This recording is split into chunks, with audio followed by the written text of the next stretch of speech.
Hello everybody, this is Debbie, from Teacher Success Coach. I hope that you all are all very well. Right, yes. What am I grateful for today? As always, I'm grateful for life because having life, you could do so much more. So that's one of the things I'm grateful for. And with life, it gives me the opportunity to do lots more. And you also give me the experience that I would be able to do a lot of things as well. And I'm grateful for my bed. I'm grateful for my family. I'm grateful for my children. I'm grateful for the opportunity to be in schools and I'm able to impart knowledge onto the young people. I'm able to support them. So those are the things I'm grateful for. And I'm grateful for the fact that the students, I've got a fantastic rapport with my students. I'm really grateful for that. Right. So those are the things I'm grateful for. What has been like in school today? Whoa, whoa, whoa. I don't know what's going on with students. There seems to be there's constantly disruption, there's fighting. I also feel that has to do a lot with their mentality, their mental health actually, where they are in terms of the mental health, because every single thing is actually causing them to spark.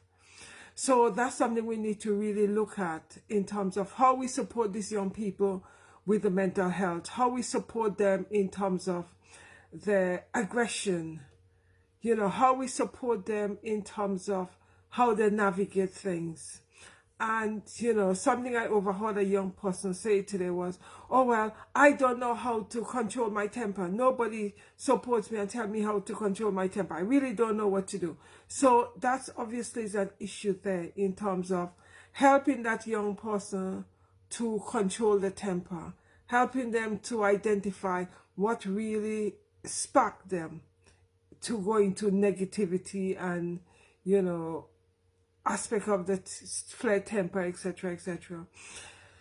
Schools are wonderful, but schools are very, very challenging in terms of where they're at and what's happening. Especially what's going on in the world right now in terms of the situation with Russia and Ukraine. We've got a lot of students from that side of the world. So there have been a lot of anxiety and stress within the schools and trying to support the students to enable them to navigate what's now happening, to enable them to take a calm look at the situation. It's very challenging, but within education we have to do as much as we can because they sure are now dealing with their own mental health. And there's something like this start off. So there's a lot of things they have to deal with. And some of them have just finished exams. So it's like the anxiety of the mocks and the anxiety of what's happening right now in the world in terms of the two countries and the upcoming real exams. It's a lot for them. And as we know, in terms of young people, there are a lot going on in the head in terms of the changes that's taking place within them mentally, within them physically. So it's quite a lot. It's quite a lot.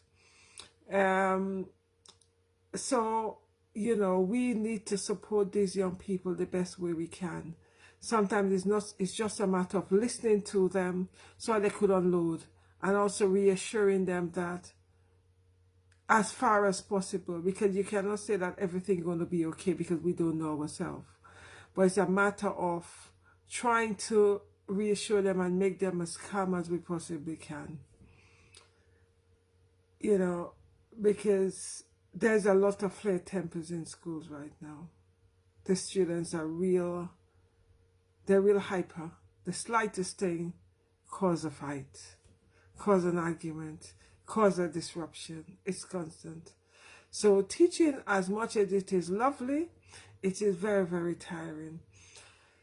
This weekend is really was really interesting for me. Weekend just gone, because on Friday I came home totally exhausted and fell asleep. And on Saturday I did my mentoring with young people, and then I realized it was Sunday. So the time I actually sort out my lessons, plan my lessons, Sunday's gone. And then I'm back to Monday this morning. So this weekend went really quick for me. It went really, really quickly. I don't know. I just really, I just seems to think that I've lost this weekend.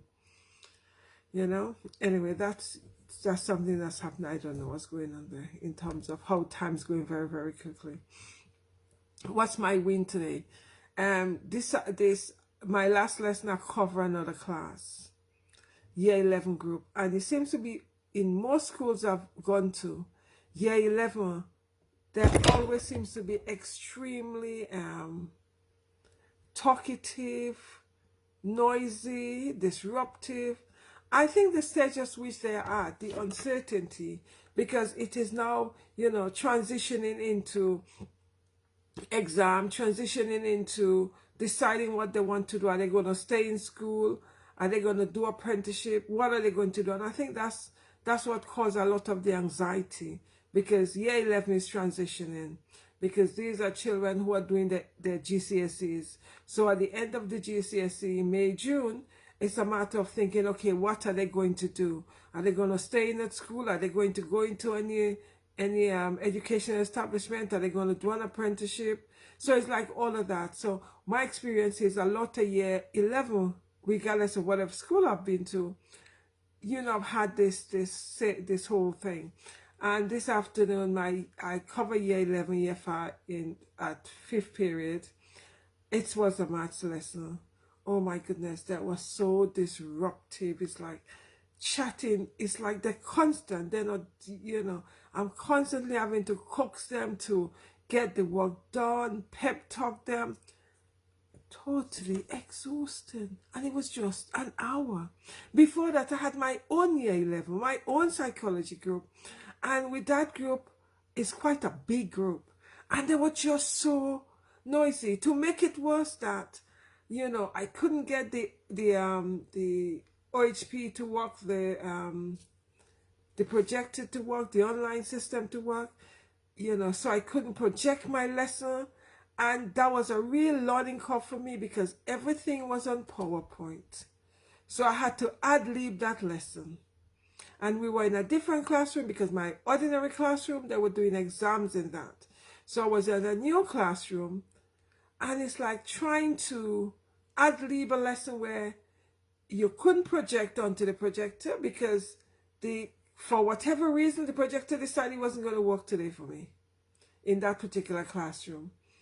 So, as I said, my lesson was all on PowerPoint, and I had to think on my feet, okay, they're becoming very, very noisy. What am I going to do? Luckily, in terms of the subjects, I know my subject well. So it's quickly thinking, okay, I'll give them throw a question out to them and get them to answer and get them to summarize. Oh my goodness, that was very, very tiring, because in order to minimize the noise, I had to constantly be on the go with them. So one of my lessons for that, my win for that, is change my definition of what winning means.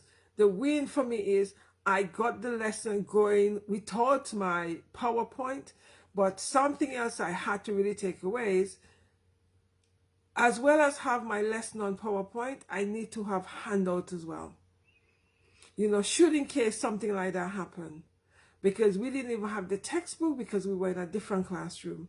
If I was in my normal classroom, yes, we'd have probably just do a textbook lesson. But none of that. It was just going back to the computer, reading some of the things I was meant to put on the PowerPoint, throwing the question out, getting them to summarize, and doing it like that. It was not a panic, because as an experienced teacher, panic waste of time. I just had to think on my feet and just run with that. So for me, that was my win in terms of how I navigate that new situation where I had no PowerPoint, I had no handout, and I had an hour's lesson. Year 11, they had exams last week, so you could imagine they were on high energy. So it's like trying to navigate my lesson on that.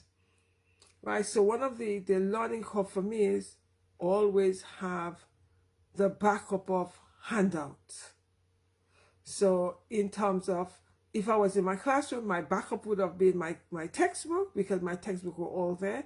And although they were asking me for, can they go to get the textbook, I couldn't allow that because they had an exam in my classroom. So it was very, very tiring, because it's like having to keep them on task, you know, and then giving them little quiz and giving them things to summarize. So, you know, that was, I suppose that was my win in terms of keeping them engaged without the lesson on the PowerPoint. Another thing is, what is your mission? We all have mission. Every day we have a mission. It could be to be patient.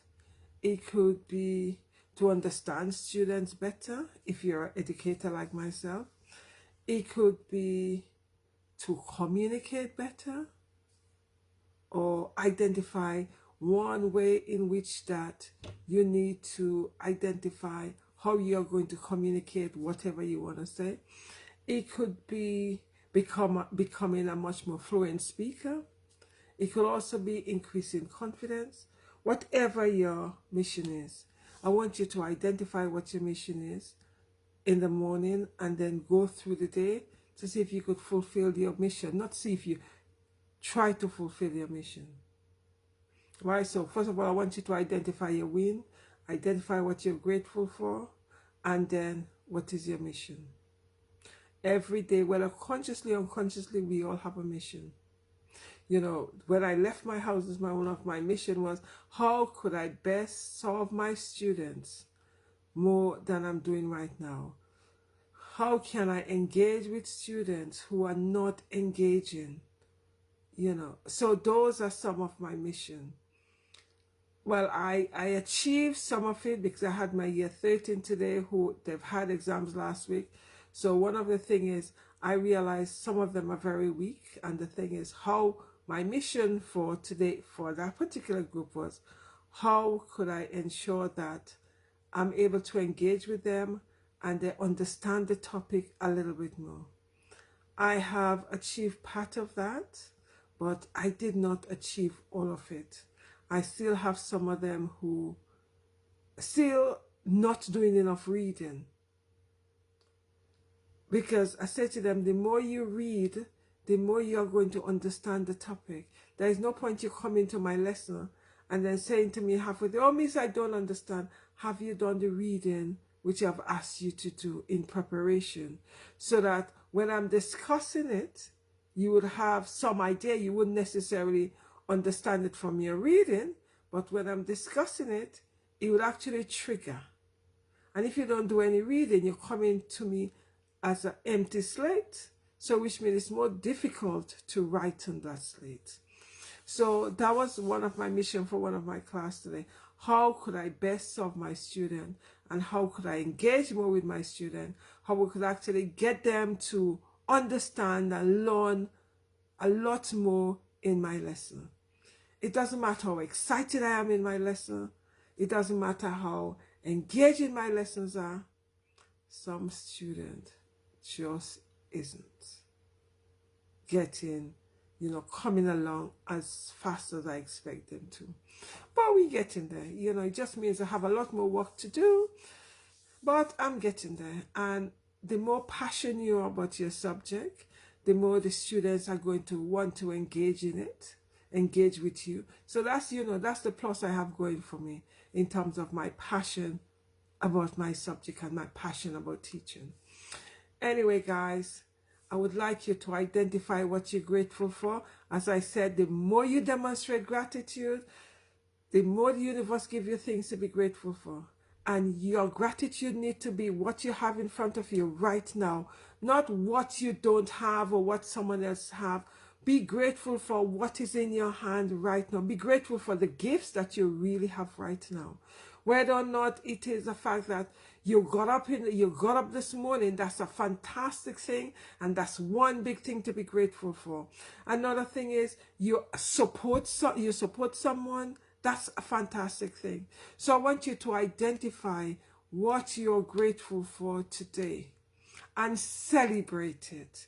The more you celebrate it, the more you feel good about yourself, the more you reduce all this negativity in you. So identify what you're grateful for and celebrate it. I then want you to identify what your win is. So sometimes we need to redefine what winning means to us. Winning doesn't necessarily mean the end product. It could be on the journey is the winning. Stepping up is the winning. Starting is a win. It could be something that you wanted to do a long time, but you haven't managed to do it because you were procrastinating. Starting it is a win, right? So that's what I want you to identify. Redefine what winning means for you. Another thing is, what's your mission? Your mission doesn't have to be something huge. It could be something small. You know, for example, you might be someone who is short-tempered. So your mission might be, okay, today you check and reflect on your temper and reduce something you might be getting angry about. So that could be a mission. Your mission could also be improve on your communication. It doesn't have to be huge. Everything starts by small steps. Anyway, guys, have a fantastic evening, morning, night, wherever you are. Have a great evening. Stay blessed. Thank you very much for watching, and I'll see you guys tomorrow. Bye-bye.